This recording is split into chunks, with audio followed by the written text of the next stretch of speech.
Cape Peninsula is breathtaking but vast and can be rather intimidating if you choose to explore by yourself. Mike Lundy is the author of a new guidebook stipulating 15-day routes from Cape Town, from the Winelands to the West Coast, and of course, the Southern Peninsula.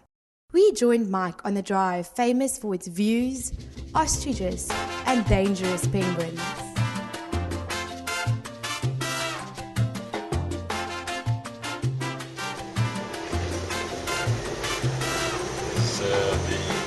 The cellar of Constantia on our right here, and wine tasting room. So all this wine from South Africa? Yes. This was the home of Simon van der Stel.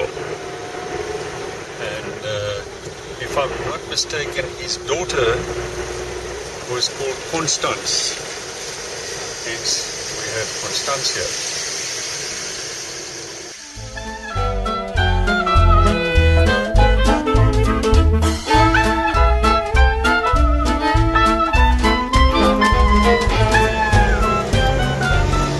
So, what are your impressions of Chapman's Peak now after it's been reopened?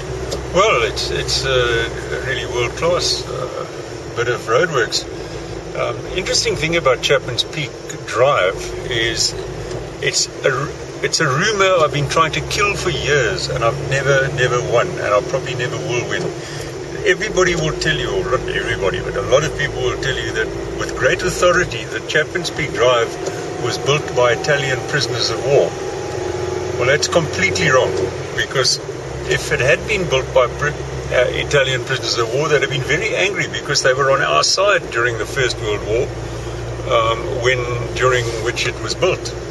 The confusion probably comes from the fact that Italian prisoners of war were involved in the building of the Kloof, but that was during the Second World War. So when people tell me that story, I say, well, you got the wrong prisoners, you got the wrong war, you got the wrong pass.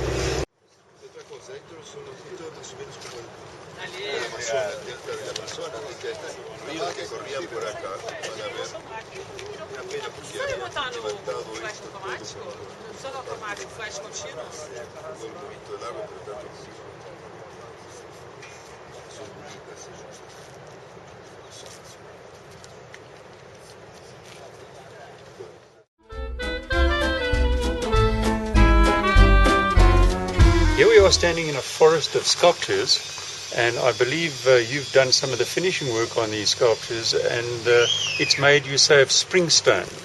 Where does springstone come from? Springstone, that's the black stone, like this one. That's come from Malawi, springstone.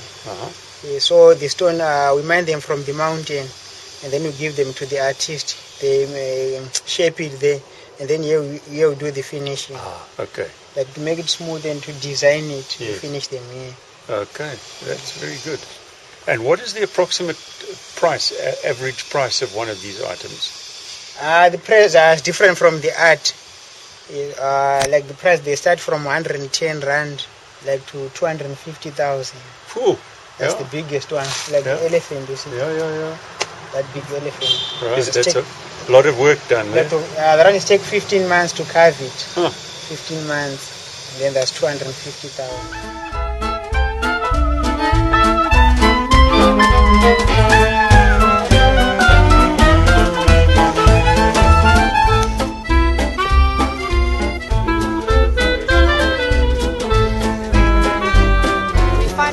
Now at the entrance of the Cape Point Nature Reserve, which is one of the points along the Southern Peninsula route. But today we're not going in there because we're a bit pressed for time. Bafana is playing possibly their last match in the World Cup. So we have to choose between the Cape Point Nature Reserve and the penguins. The penguins, that's right. Why choose the penguins? Well, Cape Point Nature Reserve is another, probably an hour or an hour and a half to get to Cape Point, the lighthouse there, which is interesting. But it's what with Bafana playing, hopefully not their last game today. We don't want to miss that match. So we press on to the penguins, which is it's basically on the way as opposed to out of the way.